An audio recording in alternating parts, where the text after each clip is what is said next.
Okay. So we are live. Uh, I mean, I guess if no one comes to the live stream, that's okay because we'll just record this and do a reaction. Yeah. This kind of came out of.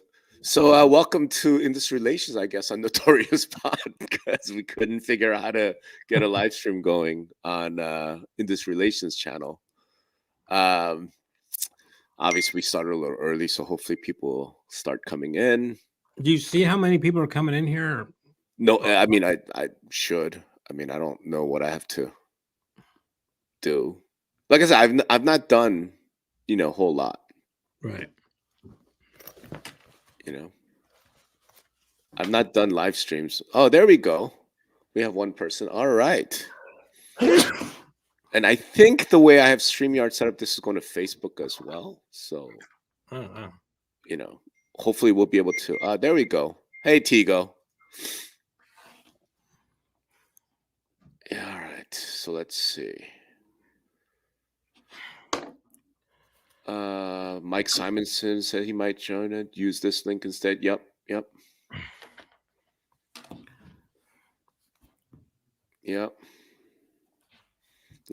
All right. I mean, we're going to start at 11, but because it'll be recorded, but we'll live stream and then people will join when they join. You got it set to record? What? It should all be recording. Yeah. Okay. Because, the live stream will get recorded, I think, or it better. Yeah. I've never done this, so this is cool. Yeah, I've only done it like a couple times, but it's been years.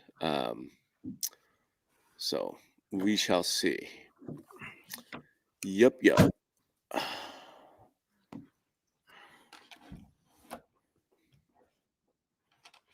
me see if I could. There we go. Telling some people.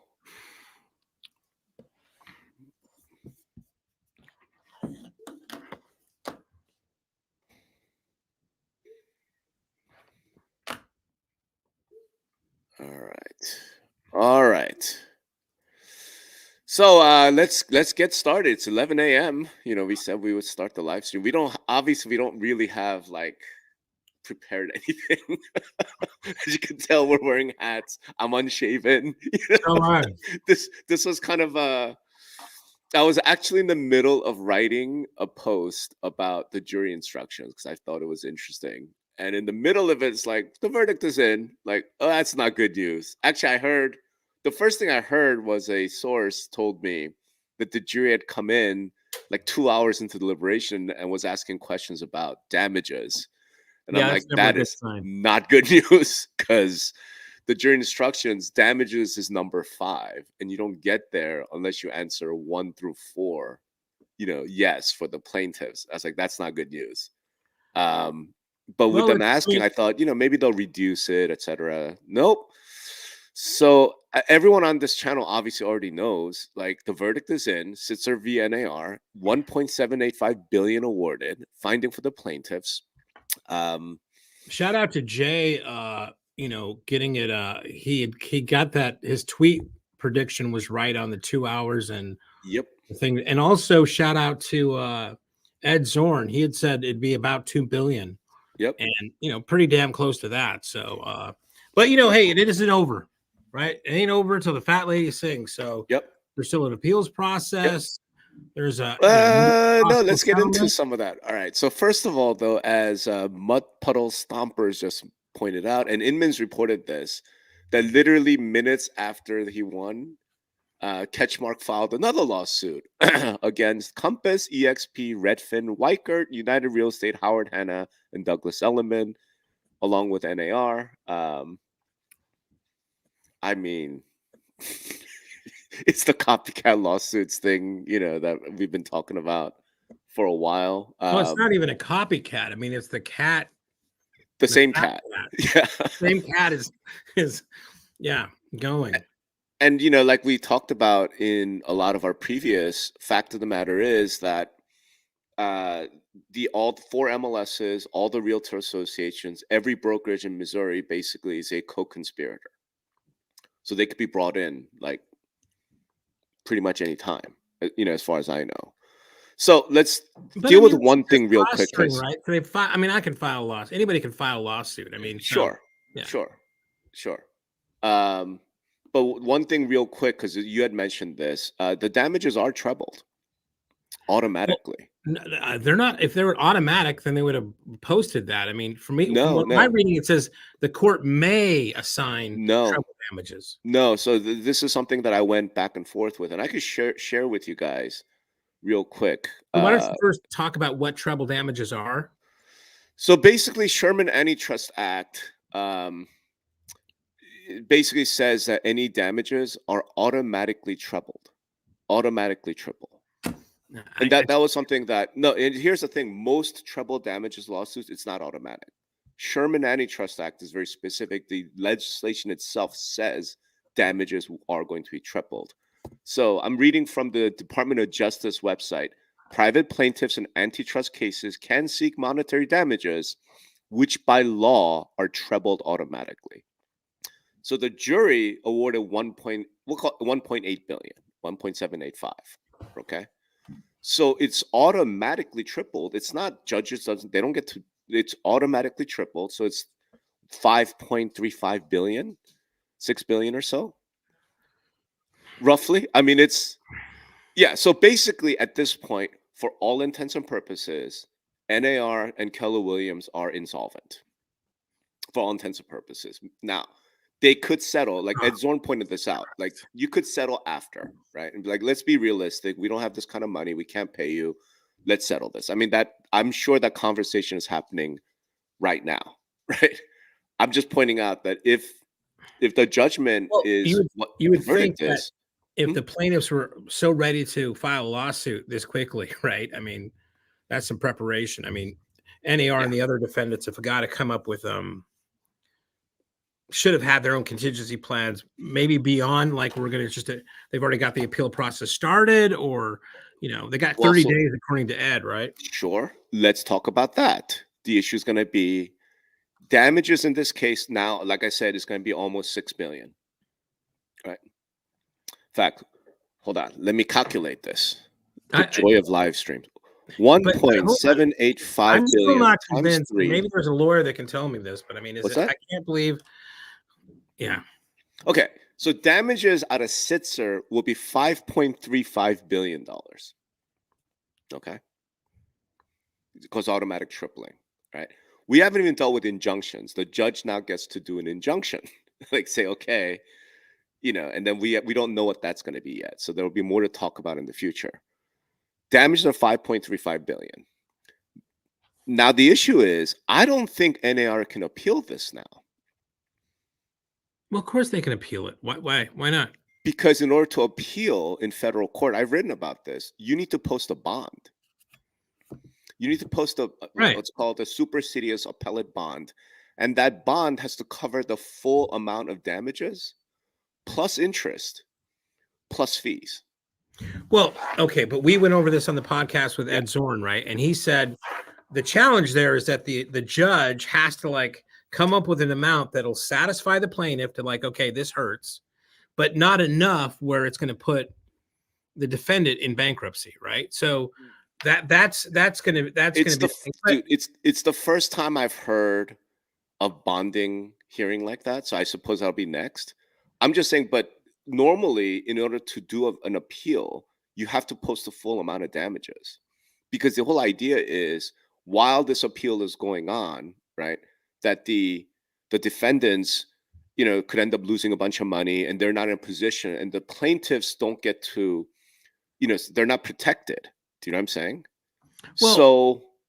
Okay. So, but as I think I've been saying, I don't know if you've been saying, but I've been saying all along, this is going to get settled, right? And we've talked about, there was 3 points in the process where to settle, right? The first was before this happened, right? And maybe fucking Remax and Anywhere look like geniuses right now. Absolutely. They're such the big winners right now. It's crazy. Well, right now, again, this isn't over. The second part would be once during the trial, when there was either the plaintiffs finished giving their, their pitch, or there was some egregious moment. Yep. They said, well, fuck this. We got to, Yep. let's get out of Yep. our mess. And the third one would be before the appeal process, to kind of just get them out of this mess. Right. Because, so we're down to number 3 now. We're down to number 3. Yeah, absolutely. We're down to number 3. We're down to number 3. The issue is going to be, I'm Catchmark. I have $5.35 billion judgment. Okay. And I know that NAR cannot appeal this. Well, they can't afford it. Well, yeah, I mean, okay, so no. Again, what's the settlement? I have all the cards. Eternal optimist. All the cards. Okay, let's settle NAR. What are we doing? So here's what happens: special assessment, right? We talked about this also. So so it's like you're at a condo, you own a condo, and like they're going to put a new roof on. So pay $500. So NAR goes to their loyal membership, and they say, listen, we got to tack on a $500 assessment to each member during kind of the worst real estate market ever. But hey, time out. But here's the problem. Okay, here's the problem. That $5.35 billion is Sitzer, just Missouri, Merle, the much bigger case, right? So that's why they have to, that's why they have to settle, because that would, as we say, they would expand the class so that everything would be settled. They could try whatever. I'm just saying, now you have a verdict, right? Now you have a verdict. Now the plaintiff's like, oh, I won this, which is why he immediately filed against Compass, the rest of the industry, basically everybody else with some money. Compass, does Compass have any money left? I think somebody in the chat had said that. They must have some, right? But here's the thing. That still only covers those defendants. And only in Missouri. Remember, what we were talking about is copycat lawsuits, right? And the example I like to use all the time is South Carolina. Because no MLS, no association, no brokerage anywhere in South Carolina, New Mexico, I mean, Tigo's on the line. They're not covered in Merle. They're not part of this. Every single plaintiff's attorney now is going to get this big blast in their trade association email. Hey, Catchmark out of Missouri just won a $5 billion judgment. We're going to see some lawsuits getting filed in the next few weeks, man. We're going to see a fucking avalanche unless NAR goes to these lawyers and says, okay, we lost, let's settle, right? Because they can't appeal this. That's the other part of this. Somebody tell me how they're going to appeal this, because you got to post a bond. No one's going to write a $5 billion bond. Like, the number of companies that could put up a $5.35 billion bond in the country, like, I think I could count in one hand. Right? That's number one. Right? Here's another thing. I just looked at like Zillow stock. That's down today. Like, of course. 6.75%. Of course. I mean, my expectation at this point is like Redfin, EXP, Compass, all the companies that have been sued will be settling immediately. Because one of the disadvantages for a lot of these companies was that Redfin they weren't sued, so they couldn't settle. Redfin down 9%. Right? That they couldn't. They're going to settle. They're all going to settle immediately. Unless unless they think they got some special thing, and none of them do, right? I'm just thinking about my career choices right now.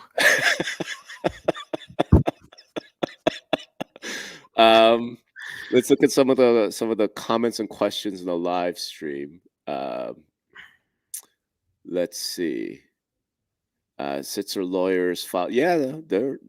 So here's one. Rob J asked, why is CoStar up on this? I'll tell you why. Because CoStar's whole business plan really goes to sellers paying for listings on on their site, not it being free from the MLS. So if Zillow is charging, if they're selling leads to buyer agents and that buyer agent compensation isn't like almost de facto guaranteed like it is now, that's bad for Zillow, but it's good for CoStar. So for Rob J, that's the answer to that question. This is why I have a picture of Andy Florence there, Monty Burns, going, excellent. do that again. I love doing this. This is why. That's right. Okay, so one question I see is if NAR can't appeal, what will motivate the plaintiff to settle? Day one, what's the incentive for the plaintiff to settle? The incentive is that they can avoid the very long and messy bankruptcy process. Yeah. Right. And if they could get NAR to cough up, significant amounts of money, then that's where they would settle. But again, the issue is if NAR, you can't settle Sitzer and still be open to Merle and all other copycat lawsuits that will be forthcoming now. So if for NAR to settle, they have to settle the entire country and just get rid of this problem. And I just I don't know if they got the money, man. I don't know if all these hungry lawyers who will be now filing in all 50 states, right, who'll be filing against anybody and everybody they could find. They only need to find a couple of some random, named plaintiff who says, yeah, I paid too much, when I sold my house last year or whatever, right? It's going to be really, really hard, I think, for NAR to settle. Right? And if they settle, whatever that amount is, okay, let's say they settle for what did Ed thought $2 billion, would get it done. Let's say NAR does somehow manage to settle for $2 billion, right? You're saying NAR will then do some special assessment, couple $100. And I'm like, yo, last I checked, the Remax settlement and the Anywhere settlement both said we are no longer going to require NAR membership. Who the fuck is staying around to NAR to pay this extra fee? No, yeah, you're conflating two different things. No, it's not. The vast majority are going to stay. Trust me. No, it's not, because like NAR, for them to settle like that and then say we're going to do a special assessment, people have to be around to pay the special assessment, right? Right. And I don't know that they're going to be around to pay special assessment. We got 1.6 million realtors, right? I mean, just sure divided by it's 1.8 billion. Oh, that's billion. Fuck. Yeah. Yeah. And again, it's triple by law, so it's 5.35 billion. Well, I mean, out of Missouri. But we think we was going to settle at 1.8, right? I'm sorry, I don't think my iPhone calculator doesn't go that high. Oh boy. Does this take out all KW franchisees? Could they regroup under different umbrellas? Let me show that. Oh wow, you can show that. Cool, man. Yeah, technologies, baby. Does this take out all KW franchises? I mean, it kind of does, right? I don't like KW is not on the hook for $5.3 billion because joint and several liability. Their franchises are not protected, right? Remax, still work MLS. They'll pay the dues. This is another comment I got. Who will pay the dues? Realtors will. I mean, they still want access to MLS. They'll still pay the dues. Well, let's just deal with one question at a time. Okay, sorry. Does this take out KW and franchisees? I don't know. Is the short answer, Robert? But like I said, Remax and Anywhere right now look like effing geniuses because all their franchises are covered. If I'm a KW franchisee and I'm like, my national corporate parent is on the hook for $5.3 billion, right? And I'm on the hook maybe as a co-conspirator. Why am I not breaking my franchise agreement, going to Remax, going to an Anywhere company, and then daring KW sue me? You know what? Sue me. Yeah, that's another thing.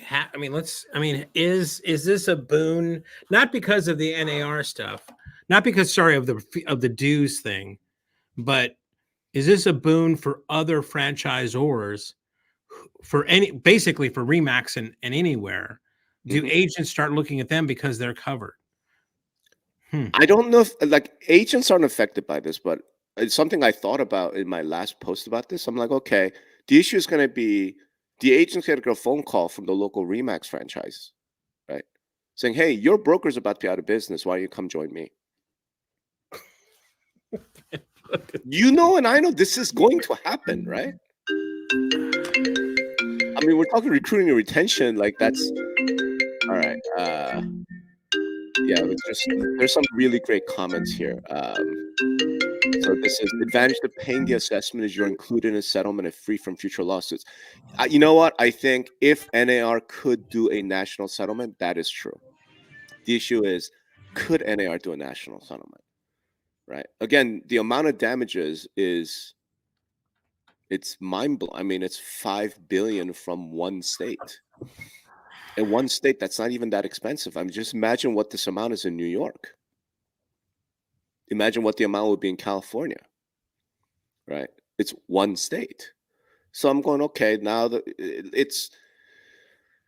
it's possible. So we'll see. Do you think that, I mean, the only kind of national publicity this really got was that one op-ed in the Wall Street Journal. I mean, this seems like, I mean, like ABC News is going to like, well, you know, that's the headline here to me is like, yeah. Now, so like Wall Street Journal did it, right? And then I think Bloomberg, I think, also had an op-ed about it. But this news is so big that it's going to hit every mainstream press, right? You think so? I think so. $1.8 billion judgment that potentially changes the way. Well, I mean, I've thought it's been a big deal. I mean, I'm with you, but I mean, I've been shocked that they haven't really talked about it more in the mainstream press. You know, as this is going on. The mainstream press has no freaking idea of how real estate works. They don't understand the MLS. They don't understand any of it. I'm saying this is big news. They're going to go out and talk about whatever, you know, it's found that the NAR is a cartel and blah, blah, blah. And, you know, like that's the story they're going to run with, right? So there's going to be some psychological and cultural and political changes, sociological changes going on, because now home sellers might be like, you know, I just heard on the news that I don't got to pay a commission. Like that's going to be a whole thing, right? And we're getting some questions. Mitch Robertson says that media will cover it now. I mean, he's been tied to that. So I kind of, Mitch is saying, I think, and you're saying, I think maybe we'll see it on ABC News tonight. Maybe. I have a question from someone that came in via text to me. Okay. You can get on stream. Say hi. Funny. Hi. I got a question via text from someone asking about brokerages removing the NAR requirement in their independent contractor agreements, like what that does for them, you know, things like that. So maybe that is a discussion you guys can have, or I don't know if it's come in from other questions from other people as well. Yeah. I mean, we'll see what brokers. I mean, if you guys are brokers online, I'm curious what you think. You know, like given this. And like how many MLSs do you think will now go to their boards and talk about breaking ties with the association? Yeah. No, it's MLS access. It still comes down to MLS access as long. Of course it does. I'm just saying if that's something that MLSs want to do and talk to their boards and their shareholders saying, hey, we'd love to make NAR membership a choice, and we'd like to have the MLS separate. It's not that simple, but yeah, I mean, I think they're all going to do it, right? Like a lot. Hi, Stephanie Reed Simon. As I just say, NAR is the nation's largest industry trade group, which begs national coverage. Not only that, NAR is a perennial top 5 biggest lobbies in Washington, D.C. So this will absolutely get covered. I just can't believe we're here. I just never let it. I mean, yeah, you never believe. Like, I think what we recorded an episode. You're loving this, Rob, too. You and I recorded. You're loving this too much. No longer going to go live because the verdict is in, and I think you told me 65% chance NAR wins this, and I'm like, there's no way they win this. It's per se. It's the judge has already made up his mind. Look at Robert's like just stoking your fire right here, bro. This is exactly what you want to hear. All right, let's see. I'm getting into crypto, Rob. I'm going to crypto. Hey man, go Bitcoin. I'm a Bitcoin maxi. All right. Mainstream press has no idea what realtors do. Neither apparently does NAR. Oh boy. Yeah. So again, Robert, he's right. MLS are about to get tagged into this with new lawsuits. There's no question. Just because Catchmark hasn't filed against those MLSs doesn't mean that copycat lawyers will not. And I think they will, right? Because the MLS is the enforcement vehicle, supposedly. Again, what the jury found was that there's this conspiracy to keep prices high, to keep commissions high, and the MLS was the main enforcement vehicle. Of course, they're going to get brought in. Of course, they are. And once now, let's put it this way: every MLS in Kansas City, in Missouri, and every local realtor association in Missouri are now looking at they may get hooked into $5 billion in damages. And antitrust damages are joint and several, meaning if you are then you owe all of it. Right? Just because one declares bank, like, okay, you owe all of it. It's gonna be really, really ugly, right? Let's see. Bankrupted. Stephanie, yes, we saw. Yep, we mentioned it. So there's that. Okay. Here's what we don't know yet. What we don't know is the injunction. Right? That's the thing we There's don't know. no good news here, man. Of course there's no good news. Hold on. So I want to bring this up because this was a question I saw. Ba, ba, ba. Da, da, da. What was it? It was something like how. Oh, here we go. All right, here's a question from Devin and Dustin Fox. How quickly DC Commission is being separated? And the short answer is I don't know because we don't know what the injunction is. All right. And now that the jury's reached a verdict, now the judge gets to issue an injunction, some sort of injunctive relief in order NAR and the defendants and whoever, right, for certain things. The what I've been calling the weak injunction is where the judge goes, you're no longer going to require compensation in the MLS, but you can still offer it. It's optional, right? So it becomes Northwest MLS, etc. My thinking is I think this judge actually goes stronger. I think he probably bans it completely. I think he just says in fact, he might order NAR to say you will make it a code of ethics violation to offer compensation or to accept compensation. The reason why I say that is because the Department of Justice objected to the settlement in Nosalek that allowed things to be optional, right? I have no proof of any of this. I believe that the Department of Justice likely communicates with all the judges and their clerks. You know, they're all lawyers. They all know each other. You know what I mean? And I think the judge and the clerks know that the Department of Justice has objected to Nosalek. So if they were to come out with an injunction that allows for compensation to be around, that the DOJ will object to that. So why not just go the whole way and be like, you know what, no more commission sharing? But that's complete speculation, Devin and Dustin, because we don't know what the judge is going to say. But that's the next big shoe to drop in all of this. Mike Simonson wants us to repeat why I guess, yeah. Where's Mike? I'm looking for his comment. Please repeat why the CoStar wins in this scenario. Go ahead, Greg.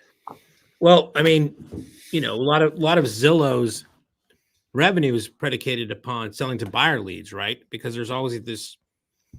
I mean, it's inherent that the buyer is going to get paid, right? So when this flips over to where there's a lot more friction for a buyer agent to get paid, that hurts Zillow and some of the others that are requiring buyer leads. CoStar's model is completely different, right? They're actually trying to get more of an Australian model where the seller of the home pays to enhance their listing on the site because they have you're listing your lead type of a model, not this selling to buyer leads model. So this is, like I said, Andy Florence is really winning right here. Yeah. Yep. Now, there's an interesting question from Tina Merritt. How do the local and state association agreements work with NAR? Do the local state have individual liability, or are they all stuck under NARs? It's a really good question. I think they probably have individual liability. And the liability insurance they have through NAR does not cover antitrust damages. And I doubt that they're going to be able to find lawyers who are willing to defend them because you just lost. Like, what's the point? Why spend the money? You might as well just settle now, right? Just bend over. I mean, I think it's going to be the message to local associations.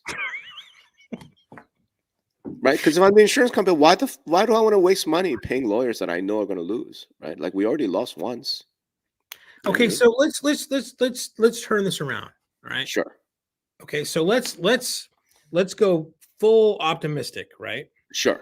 Right. So here's what I think is going to happen, right? It's like I've always said. It's like, a lot of us are saying it's going to get settled, right? NAR is going to settle, right? Because they're going to settle. They have We're no going to choice. get it at 2 billion, just like Ed Zorn had predicted. Sure. They're going to do a special assessment. They're not going to settle unless this covers everything. Sure. Right. So they get it to cover everything. NAR puts out a special assessment saying, hey, the roof's leaky. We all got to pay. And we make some rules, which I think you and I both agree. I think more transparency in this industry is absolutely warranted. Mm-hmm. And we get on with our lives. This is nothing. This is this will be 45 days. We're back to business with basically, I think, a better situation than we had. Okay. So Is that possible? anything's possible. That's as possible as all your naysaying. Anything's possible. Okay, all right. Okay, that's what I'm saying. Anything's possible. I'm just trying to imagine Ketchmark, right? Who just filed another lawsuit. Like, and by the way, he'll be celebrating, like, he'll be ordering his private plane. Like, you know what I mean? Like, it's a $5 billion win. They're going to take 25% of that.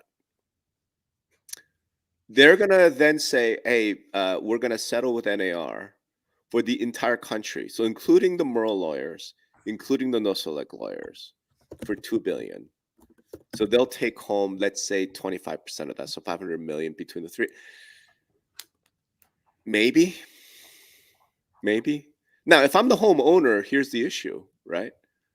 The issue is, okay, I just heard, like, there's going to be this huge news, $5 billion settlement, refund to the consumer. You overpaid, and you owe $10,000. And then the settlement means you get, like, a coupon, right? You get, like, a Starbucks gift card for $5.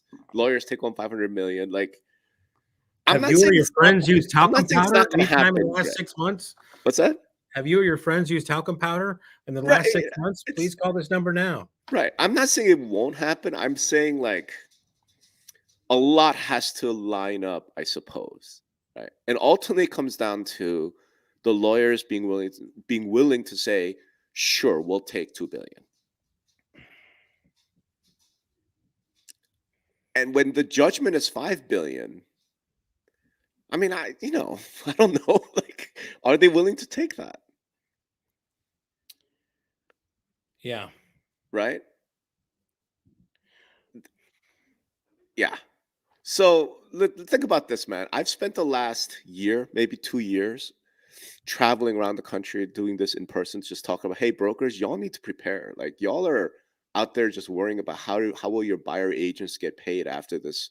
I'm like, before that, you need to worry about whether you're still going to be, like, solvent, whether you'll still be in business.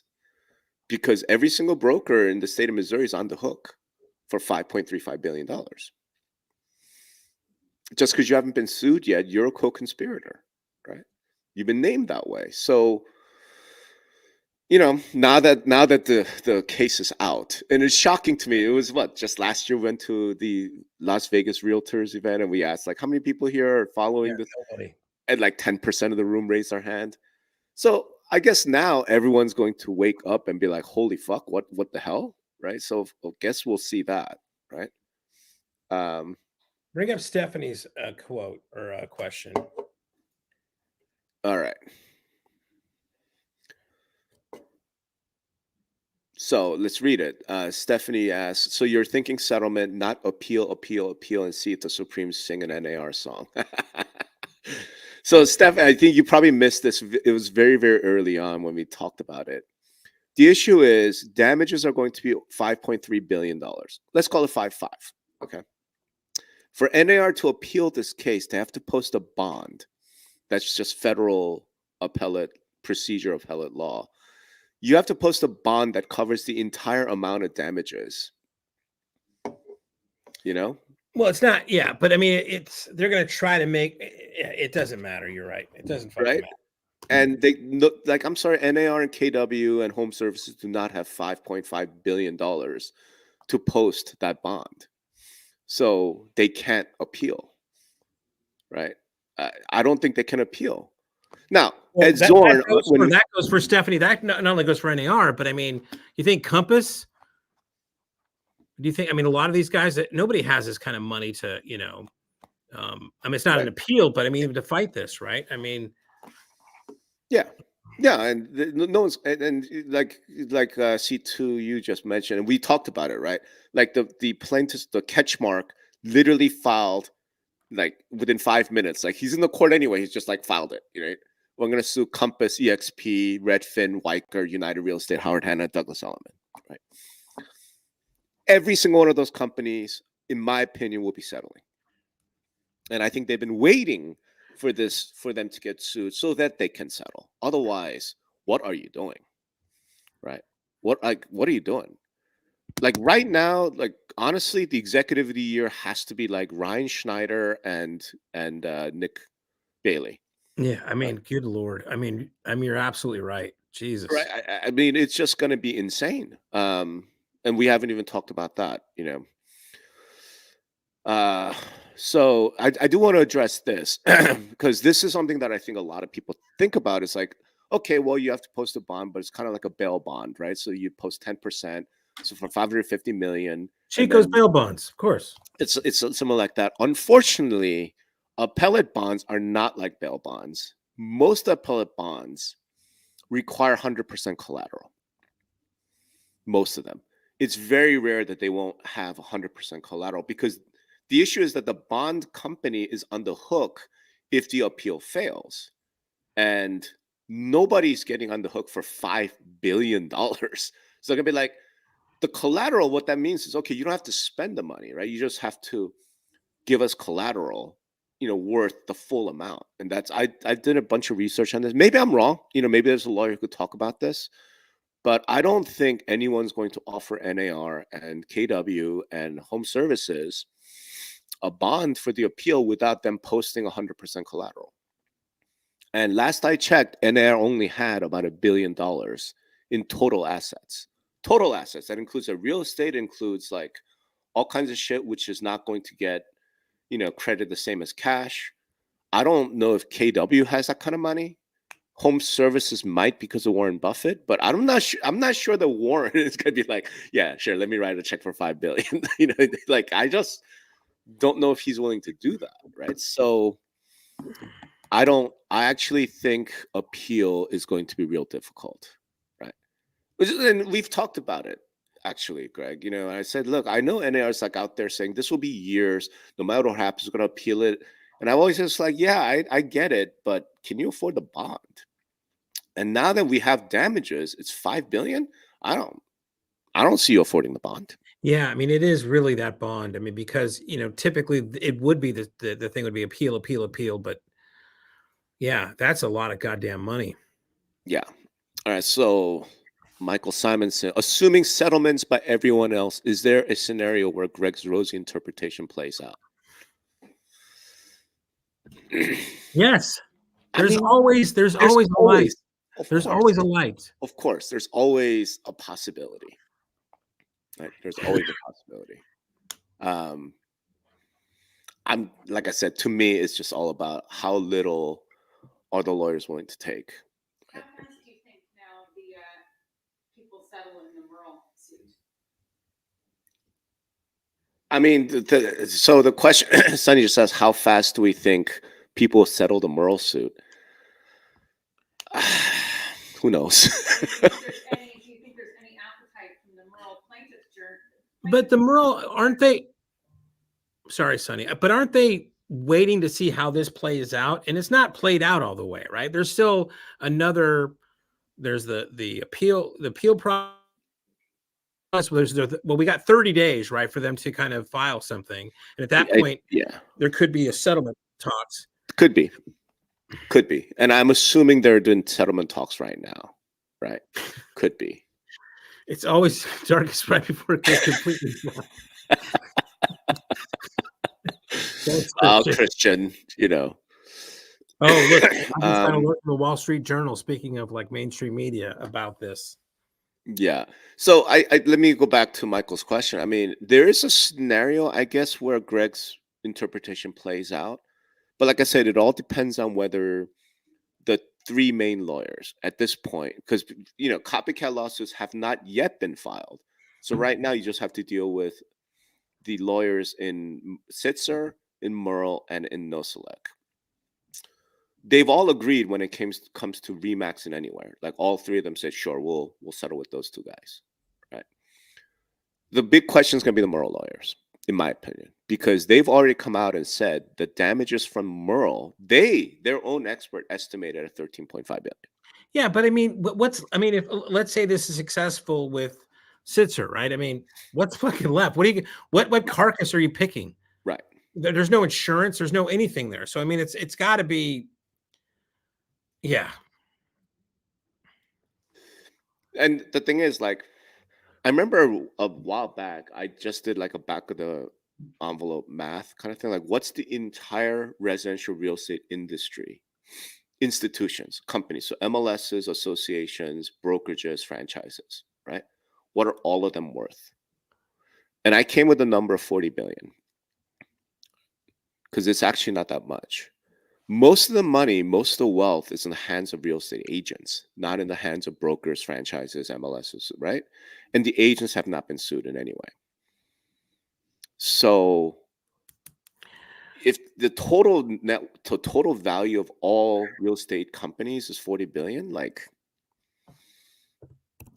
what's the most that you could settle for? It's just, I don't know. Right? I don't know. So yeah, I think there is a scenario where there could be a rosy outcome, like this, some sort of global settlement. It just all depends on how little the lawyers are going to take.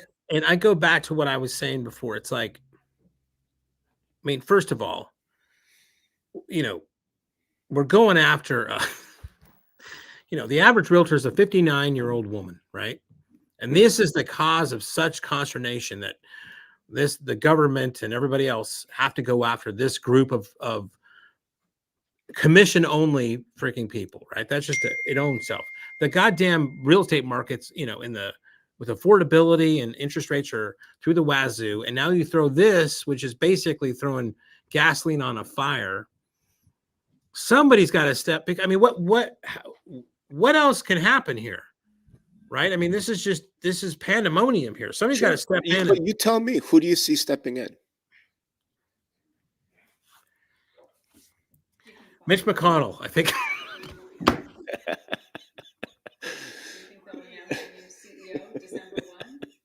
No. Do you think they'll have a whole governance overhaul at NAR? Somebody posted like this NAR conference would be a fun one. Like, I don't know. Now I'm kind of tempted to drive out to Anaheim and hang around the outside. Just real quick plug, having a party. It might be the last party.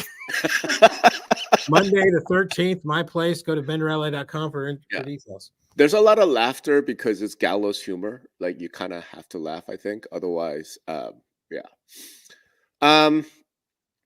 Yeah. So that's my question, man. Who do you see stepping in? Right. Let's put it this way. It's not going to be the Department of Justice. It's not going to be the FTC. They would rather they're looking to kill NAR. NAR is a very powerful lobby. Could they get Congress to do something here? It's possible. Well, what Congress? I mean, we don't even really. I mean, we're just 1 week into having a new speaker over there. I mean, I have no goddamn clue what they're doing. Right now, but they can't. They're going back and forth. They're dealing with like Israel, Ukraine, and all this. Like, are they really gonna find agreements like to save realtors? Possibly. But here's the thing: that's what it's going to take. It's going to take an act of Congress at this point, right? And I don't see that happening. Okay, know? so do we do a little Monday morning quarterbacking on who at KWNAR decided to go to trial? Well, it got to be Gary. Nothing happens over there unless Gary says so, Mhm. right? Absolutely. Mhm. Yep. I think it was Kenny Purcell that told NAR to go to trial. Honestly, You do? no. Just you can blame him for everything else. Why not this?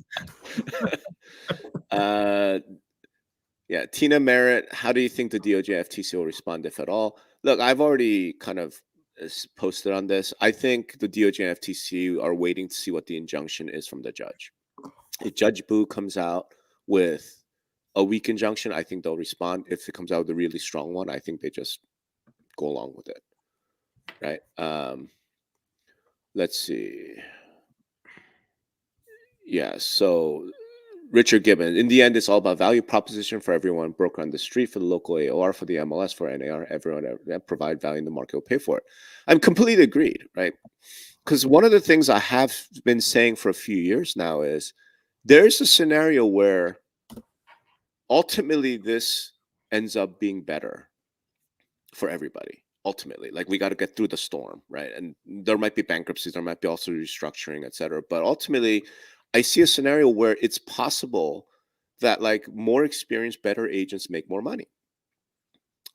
Right. I mean, I do think that's a possibility. Like, look, I don't know, those of us who've been in the industry for such a long time, like, do we really love the buyer agency, the buyer commission system that we had set up where some guy who just got his license last week, right, showed someone a house and then he has a procuring cost claim for 3%. You know what I mean? Like, it wasn't necessarily the greatest thing, right? Like, how long have we in the industry been complaining about, like crappy agents? Like, raise the bar was like a huge thing because so many agents were finding that the agent on the other side had no fucking idea what they were doing. They're doing all the work, but they had to get half the commit. Like, that wasn't necessarily a great outcome for the industry itself. So I think there's a scenario where this all ends up working out for everybody, right? But obviously we got to Here's work through it. the headline from the Wall Street Journal. Jury finds realtors conspired to keep commissions high, awards nearly $1.8 billion in damages. Yeah. All right. So, Michael Simonson, let's talk about consequences for the consumer. Mike, do you want to come on the stream and do this? I'm trying to figure if I could invite you somehow. I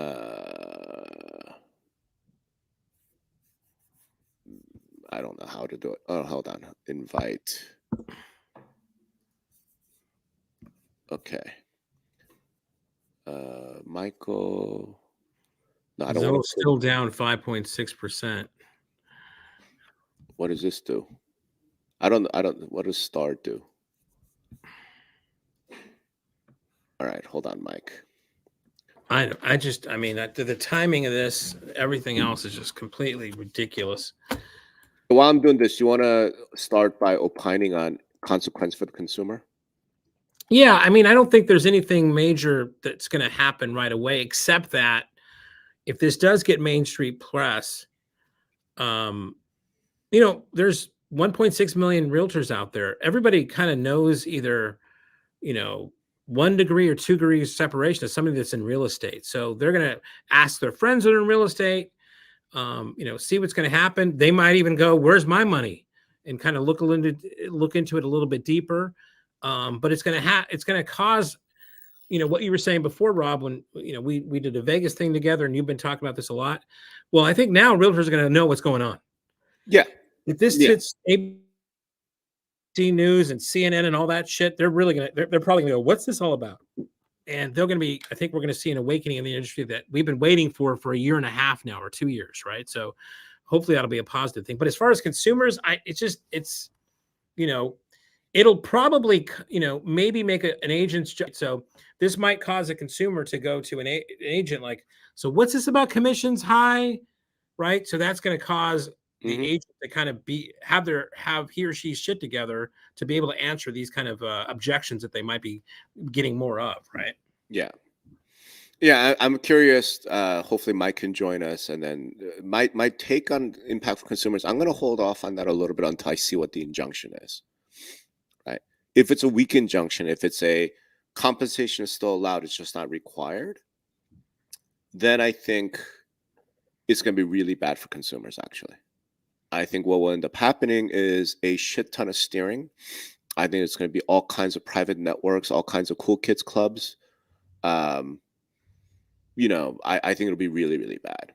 But if it's the strong injunction that says you're no longer allowed to compensate buyer agents, then I think it could end up being pretty positive. Like I said, because then I think a lot of unprofessional, inexperienced realtors either leave the industry or they're gonna have to charge less, right? Um, yeah. Hey, Laura. Uh, Yeah, of course, Robert. NAR says they'll appeal. Like I said, post a I bond. mean, of course I they're want going to. to I say want to that. see you post a bond. Yeah. Right. I'm not saying they don't have the right to, but I'm just saying, can you afford it? Right. That becomes the real question. I mean, Um, yeah, I mean, so like, so to me, what happens here? It's like, what is the old? I mean, this is very, very cliche, but what's the old Chinese saying? It's like, or somebody said, never let a good tragedy go, never untaken let a advantage crisis of. go to waste. Yeah, exactly.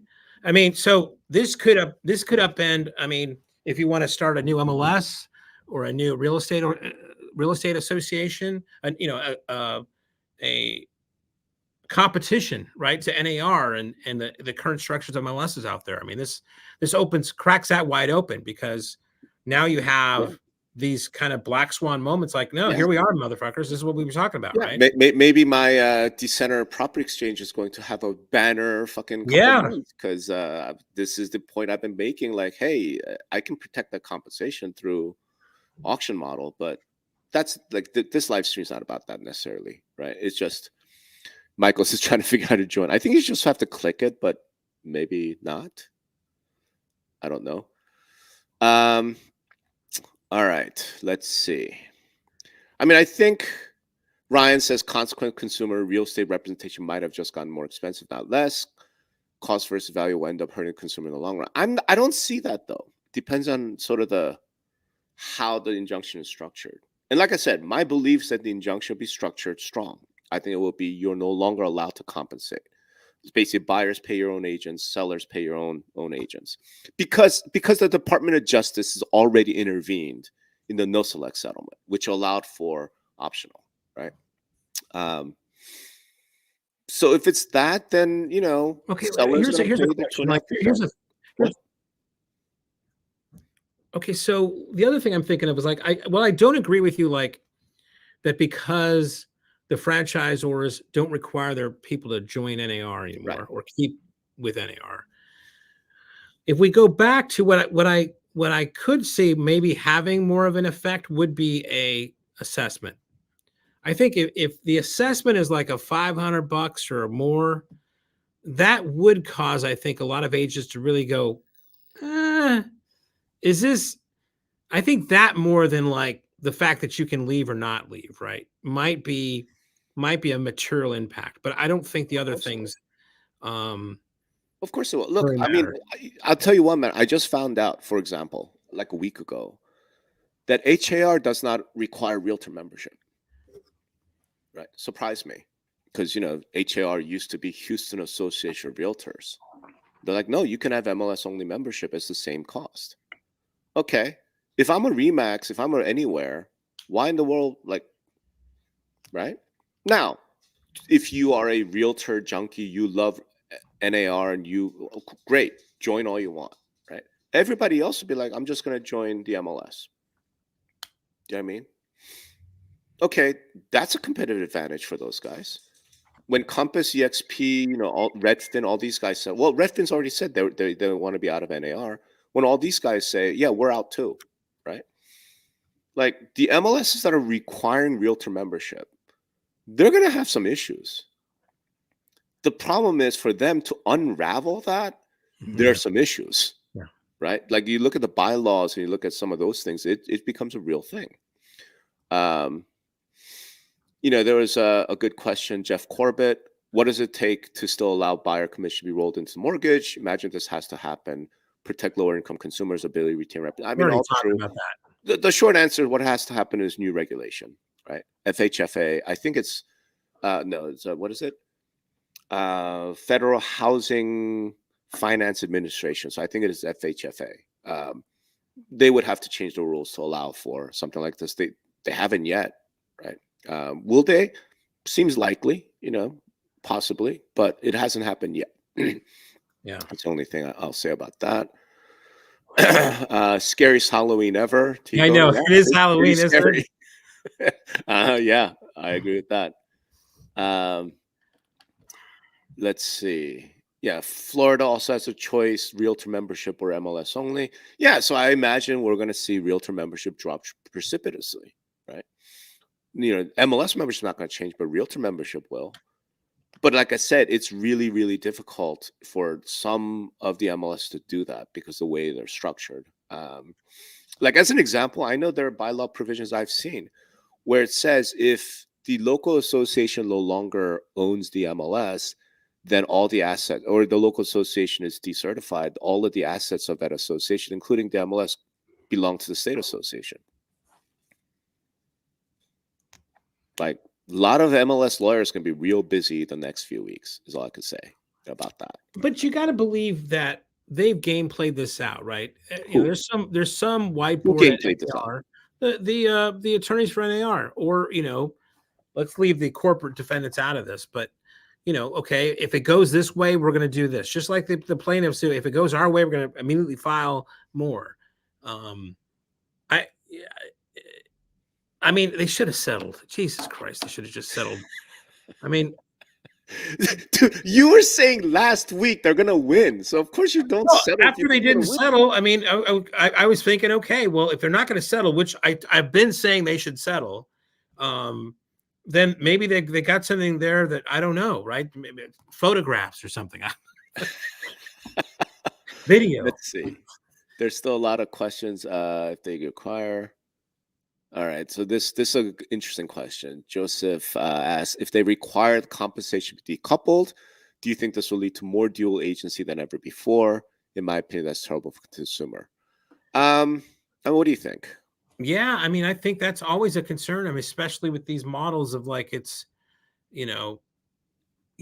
fake agents, they call them, right? They that type of thing. So I don't think it's a good, it's banned in certain states already, but no, I think I don't think the rise of dual agency is a good thing, not at all.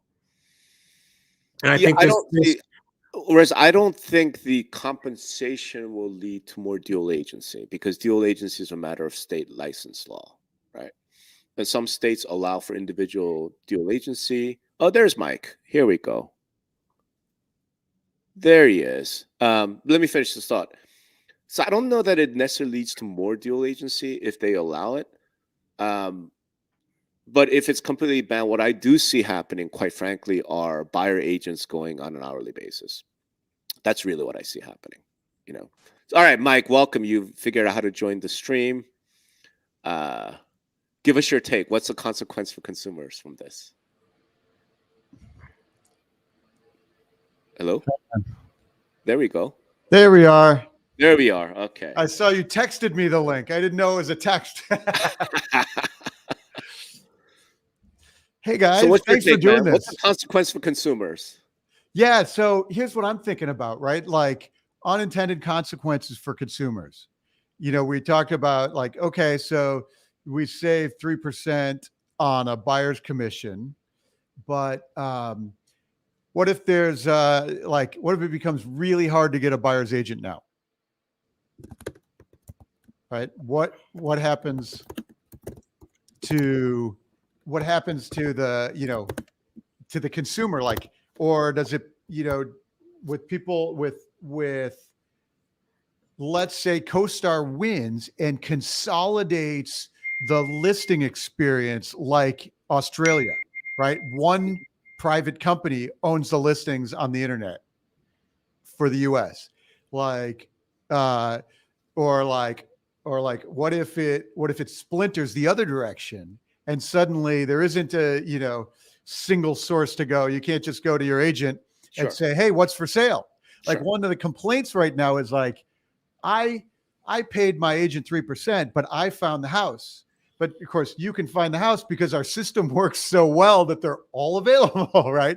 Sure. So, like, talk to me about what happens to the consumer in a world where we don't have any buyer's agents, and maybe the whole technology infrastructure gets upset. Yeah, I mean, all the corporate defendants have been always looking for ways of inventory enhancement or inventory difference, right? And they've been trying to skirt around that forever. But I just don't think they realize if you just broke this all apart and, you have to go to 10 different places, 11 different places, whatever, to find out what's actually for sale or what got sold, what a fucking nightmare that's going to be. Sure. And I don't think the jury got that understanding at all either, right? I don't know. It's just a shame that you couldn't be in there. It wasn't recorded, right? I mean, it's just, I mean, good job for, Andrea Inman and Austin over there at Real Estate News. But I didn't see that Housing Wire sent anybody, Mike. But I guess you guys are still, on the Housing Wire's on top of it, baby. So, Mike, let me see if I understand. What you're saying is the consumer impact will be they won't be able to find buyer agent representation. Right? What if? Like, I don't see that happening. Yeah. Right? I really don't, because all right, there are 1.6 million realtors. Let's start there, right? Well, we all know statistically, roughly 15% of them do all the business. Like half the realtor members in any given MLS have 0 transactions a year. Right. I think what ends up happening is we switch out of commissions, and I think we go to hourly or flat rate for buyer agents. In other words, like some buyer will be like, hey, you know what? I want some help, right, in buying a house, right? So I'm going to go hire somebody and pay them $100 an hour. I see that because, again, one of the issues behind commissions, like, didn't really make sense for a buyer, where the incentive for the buyer agents, they get paid more the higher the price of the house. Like, that never made sense, right? And I think if we go to an hourly rate, there are going to be plenty of people willing to do work. Because again, they're not risking anymore. Now, hold on. Let me finish this thought, though, Craig. Because one of the issues with buyer agents has been they spend all this time, money, energy, like trying to work with their client, and at the last minute, client's like, I've decided to rent, right? If that goes away, I actually think being a buyer agent could be really attractive, right? I'm going to work with this buyer, and I spent 20 hours, just whatever, and I got paid $2,000 for my time. That could actually be really interesting. Do you think? But hold on. I mean, we've had these models around forever. Discount brokerages have been around. Redfin have put fucking billboards up all across the goddamn nation, outlining 1%, right? This is not like, a new thing, but consumers don't want it, right? They want a trusted advisor. They're willing to pay for it. You're mixing apples and oranges though, Greg, right? Yeah, of course, like 1%, but that's listing fee. We're talking about the buyer agent. And well, but in that same program, don't they like refund the buyer or something, right? I mean, it's still a discount either way. No, like they tried the whole buyer refund thing, and it didn't really make that big a difference. We know that. But free didn't make a difference. I mean, here's the other thing we do know, though, right? Is that Trelora and Rex, when they went out and started offering nothing, like they got fucking crushed. We all know this. My point is, you can't. But Rex was a bunch of dicks. I mean, fine, that's all fine. I'm just saying, as an agent, you can't go out and be like, I'm going to charge you $100 an hour when the competitor's like, I'm going to charge you nothing. I'm going to get paid when the deal closes. I'm saying if that goes away, and the buyer now has to pick between, I could hire Greg, who's going to charge me 3%, or I could hire Mike, who's going to charge me $100 an hour, right? Now they get to pick. And I'm guessing that most buyers will go to hire an attorney to do that for you. What's that? You can probably hire an attorney to do that for you right now. Attorney do what? To be a representative when you're buying a piece of property. Maybe for the negotiate, but you're not going to have the attorney's not going to drive you around and show you homes. Yeah, I don't Right. know. I mean, They're there's not such gonna inertia on the current buyer law. agents. So I want to make a point here. Buyer agents provide a lot of value, right? I mean, I've used a buyer agent every single time I bought a house, and it's like, hey, should we look at this neighborhood or that neighborhood? Should we look, Now, I was lucky in that the buyer agents I've used have all been fucking great.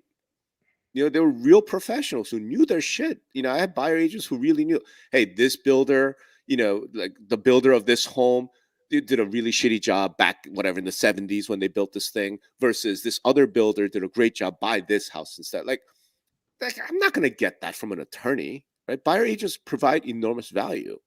Some do. The problem is all the ones that didn't provide value, they need to be out of the industry. I mean, can we all agree on that, right? Right, but I mean, like, especially like in a situation right now, one thing that's bigger, why I don't think this is an hourly thing. I mean, there's just not a lot of inventory. The buyer's agent's gotta, if they got somebody needs, they gotta hustle and dig and everything else. I don't think that's like $100 an hour job, man. Yeah, look, I don't know, but here's some interesting thing. Ross points out in the UK, only do uber wealthy use buyer agents. The average home buyer just use a listing agent for writing the offer. And I think in the UK, they do use a solicitor. They use a lawyer. I do Well, think there's probably bans there, right? I mean, right now there's like foreclosures, there's, medium price homes, and then there's ultra luxury kind of stuff, right? So I could see maybe there's pockets that open up for you know this kind of model you're talking about, but as far as like volume, we always know all the luxury agents and all the luxury brokers are the one that really are doing the transactions that, when you add up at the end of the day, just dwarf everything else, right? So yeah, that does it. I don't see that changing a lot. yeah. So Nah, Rob, yeah. the decision, it sounds like the court's saying, okay, buyer agents are vastly overpaid. Right. That's sort of Well, it's not that them themselves are overpaid. It's just that commissions overall have been inflated because of. Well, and certainly the consumer who's watching it from the sideline, like my Twitter feed right now is like, hooray, the agents are going down, right? That's Like right. that's right. It is unbelievable, right? That's right. And they like then the question is like, what happens if they say, well, we're not paying anymore, or like there's some structure where you suddenly don't pay? Doesn't that mean like all the value of the buyer's agent starts to evaporate? And then isn't that a scenario where suddenly like buying a home in the US is dramatically more difficult or even more expensive? Right? Because now you got to like, it's great point. It's like, it's a fuck around and find out situation, right? Okay, you're going to pay for the guy that's doing it. I'll do $500 and I'll take and show you some homes and whatever, right? It's a flat fee. Well, what about this? Yeah, no, that's the price of you should have looked into that. I would drive you around and do whatever, right? Yeah. I mean, it could be a bad situation for all that kind of stuff. I mean, I don't know. I mean, it's just we'll see what the consequence impact is, though. I just want to again, like we got to address this again because look, Laura posted, NAR spokesperson Mantle Williams, told Inman trade group will appeal and ask for damage award to be reduced, emphasizing maybe years before the case is resolved. Cool. NAR, can you show us how you're going to pay for a $5.35 billion bond? It's like that's my one question. Can you show me how you're going to pay for that bond?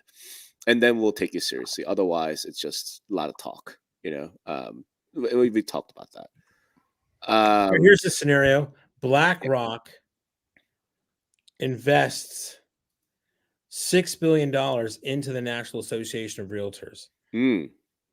Hey, Rob, I can't believe I'm fucking predicting this, Rob. This is right up your alley, buddy. Love it. Okay. BlackRock takes over NAR. Okay. Well, I mean, right? I mean, they need to get out of this situation, right? They just put $250 million into Redfin, which talked about here on the murder board right there. Yeah. Okay, so after BlackRock puts in $6 billion for this appeal, and Merle comes down with $13.5 billion, which would be tripled, so that'll be $45 billion. I mean, if BlackRock can afford it, do you see them putting in $45 billion? Well, I mean,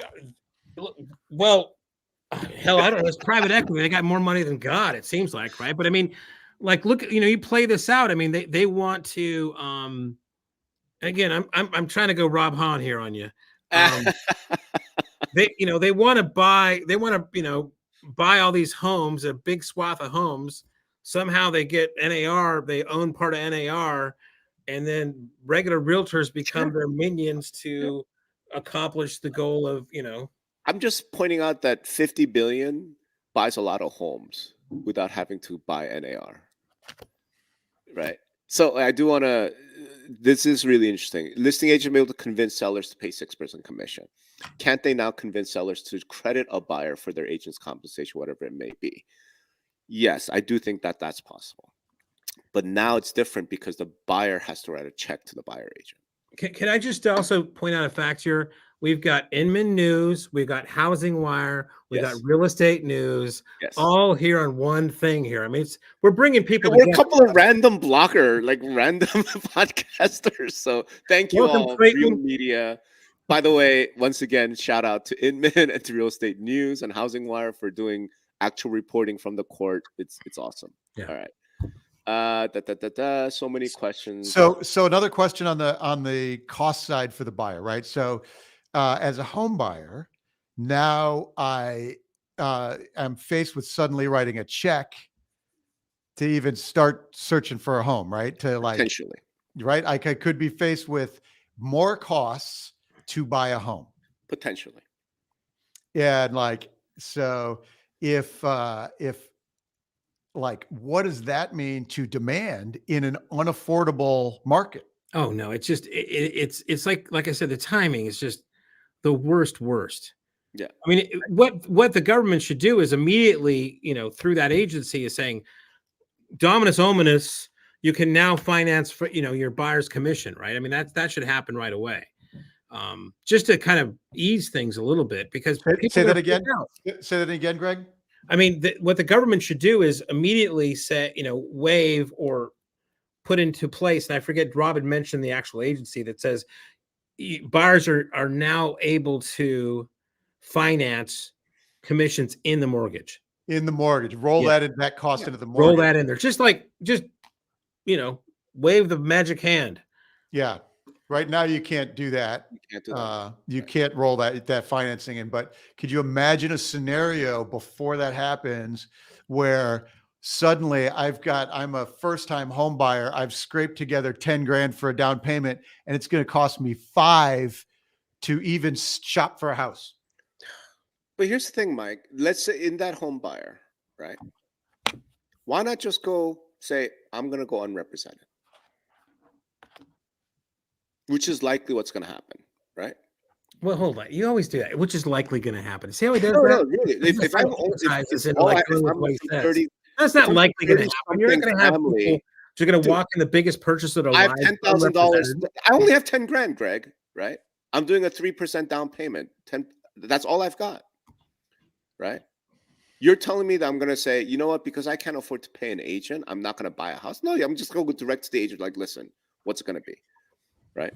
Let's say that happens. So the whole, they just go unrepresented, right? And they get screwed. Like, that's the whole premise. They get screwed. Yeah, totally. Right? How much could they get screwed? Well, there could be disclosures. They go in there and the roof wasn't put on right. Nobody checked the permits. I mean, what any real good agent would do, all the different services they have, they pay too much. Right, because they didn't have somebody helping them out with this. The comps don't add up on this, right? I mean, there's a lot of ways that it could go wrong for sure. Of course, there is. I guess the way I'm sort of thinking about it is, if such unrepresented buyers, what I see them doing is hiring a real estate attorney, which will cost them about $1,500. You know what I mean? Like, they'll do all the work, they'll do the disclosure, whatever. Because fact of the matter is, you can't lie. Like, disclosure, you know what I mean? Like, state law protects, as a seller or a listing agent, you're not allowed to just defraud the buyer. You know what I mean? So you still have to be relatively honest. Now, you got to take advantage of the negotiation, etc. But if there's a real estate attorney who's like, time out, what, this, that, and the other thing. And yeah, I mean, somebody's saying, hiring an attorney when they can't afford to hire an agent. Yeah, because an attorney might be like $1,500 flat fee. Yeah, but there's that's one part of the process, right? Of As you course, said I'm before, not saying they're not there's going to get finding the sued. house, I coming up know. with a valid offer. I know. So, which is why my view is I think they're going to go to a buyer agent who'll be paid by the hour. Because I can't really afford to spend a lot of money on fees, right? I need to make a down payment. So you know what? We're going to do all the work, but we hit this one place and we need someone's opinion. Like, should we buy this house or that house? Let me call somebody with 30 years experience. Be like, look, I'll pay $300. Can you give me an opinion on what I should do here? That seems more rational. Like that's just like rational economic behavior. I don't know. right? I mean, I don't think the pivot would happen that way because that person would be a pariah from every other agent out there, right? Who's trying to we got Sally over here offering $300 to do XYZ, which is kind of, threatening our, I don't know. I mean, you're probably right. Fuck.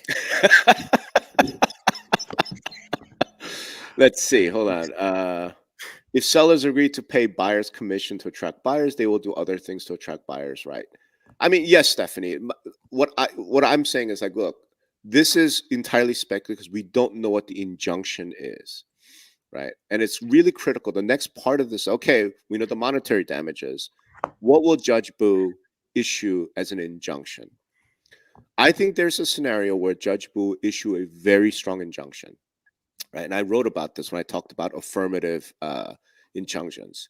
Judge Boo could literally order NAR to create a code of ethics provision that makes it against the code of ethics to accept compensation from anyone who's not your client. So if the seller said, you know what, hey, I'm going to give the money to the buyer, right, to the client, and the client to compensate, that's fine. But now the client at closing has to write a big ass check. That's how I think it's going to play out. And if I'm that first time home buyer and I saved up $10,000 and blah, blah, blah, and the seller says, listen, I'll give you $25,000 at closing, pay your buyer agent, I'll be like, wait, what? Do you know what I'm saying? Just imagine that buyer, right? I think that's going to change things quite a bit. I really do. But we'll see. I mean, it really depends on what the injunction is. Yeah, I mean, if you look at like the Wall Street Journal the headline, which is jury finds realtors conspire to keep commissions high, awards nearly 8 million damage. And then if you would add like now buyers will pay commission directly. Right. I mean, that's the headline. By the way, hey, Sean Blankenship, how are you? Yeah. So no, seller cannot pay the buyer agent directly. That would be, I think that is what would get injuncted out. Like you're not allowed to do that, and that there's a whole bunch of reasons. Maybe we'll talk about that at some future episode. So listen, we can just keep going on and on and on. Wait, hold on. I do have to mention this. Don Faf says NAR can't enforce a rule like they would have to come from each state licensing board. Again, maybe. I mean, I don't know if state licensing boards get involved with compensation matters. All I'm saying is I think Judge Boo could issue an injunction that says NAR will make it a code of ethics violation if you accept compensation from someone who's not your client. Like now maybe that's irrelevant because everyone will leave NAR and no one will care. So then he could issue an injunction ordering every MLS to make it where it becomes a violation of MLS policy to accept compensation for someone who's not your client. Who knows? Like judges could craft all kinds of crazy ass shit, and then that could get appealed up and whatever. And like I said, the issue right now is the biggest issue right now for me is can NAR afford to appeal? Right. So let's try and wrap up because again, we're like an hour and 20 minutes into this as an emergency podcast. I'm sure we're gonna keep talking about this. Here's my hold on. Breaking news. I just heard from a reader. NAR issued a statement saying they have the funds to post bond. Really? I'd like to see that because it's 5.3 billion. I'd like to see three words, Rob. DocuSign. Ooh. All right. Still trading on that. Still trading on that win. All right. So wrapping up then, like I'll start with Mike because he's our guest. What are your 3 biggest takeaways from this verdict, from this conversation? So, as we've been talking, I actually have grown more receptive to Greg's kind of rosy scenario that the market plays itself out. That maybe there are some like big reorganizations that have to happen, like bankruptcy type things that have to happen. But ultimately, I'm growing more receptive to that fact that maybe we barely even notice it as from the consumer side, like maybe you barely even notice it. I've grown more receptive to that as we've been chatting. Okay. 2 other big takeaways.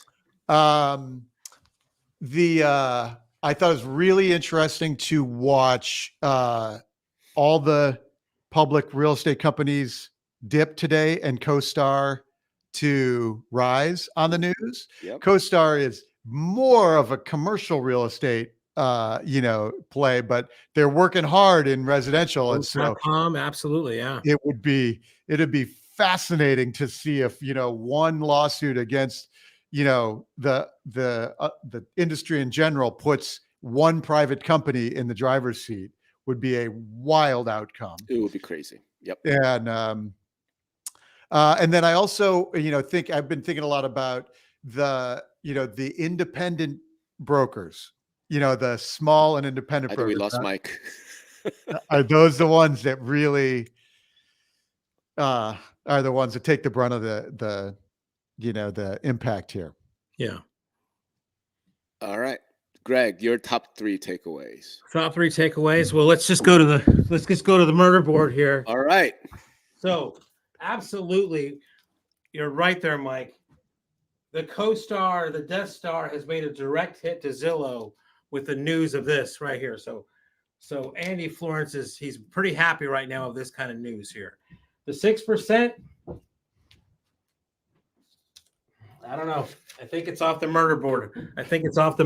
Here. So we'll have to see what goes on there. But I will say, I think in the end, I hope that the industry, when NAR gets out of this and everything's fine, they can post bail, that they give them the credit that they deserve for actually, doing the appeal, winning the appeal, getting whatever settlement they do. I just hope they get the credit they deserve for getting us all out of this, because I still think it's going to be settled or some way, and it's just going to continue on here. All right. My big takeaways, I guess, is I'm shocked at the speed of this verdict. I thought they would take at least a day, but holy crap, like 2.5 hours. I was a little surprised that the damages were the full 1.8 billion, right? And my big takeaway now is, okay, you know what? NAR claims that they have the funds. I'd like to see that. Well, I think wasn't a full verdict, 1.78, not 1.8, Rob. I mean, 1.785. Okay, triple 5. damages makes it 5.35 billion. Let's not get over the skis here. Okay, fine. You're right. There's going to be so many second and third order impacts from this. So many. And I think we've just started scratching the surface. And I've been writing about this since 2019. And I don't think that I've really gone everywhere, second and third order impact. Right. And we've mentioned a bunch of them right now. Remax and Anywhere are about to have, I think, the best franchise sales quarter in their history. If you're a franchise sales rep for either of those guys, it's their fucking history, right? Wow. Call the marketing department now. Right. I think Compass, EXP, all these guys, they should be settling within the month, before Thanksgiving. Because why bother? Why fucking bother, right? And what it does then is it creates this massive weird pressure, in my opinion. All the brokers, all the brands that could settle and did will be alive. Everyone didn't are going to be like, what the fuck? I think there's going to be some real second or third order impact to this. impact on MLSs, local MLSs, local associates, we haven't seen that yet. I can almost certainly guarantee it's coming, because why put them in as co-conspirators if you're not going to go after them? All right. The debates, the arguments, the discussions. I don't know that I'd want to be in a MLS or Realtor Association boardroom for the next month or two, right? Because those can be tough.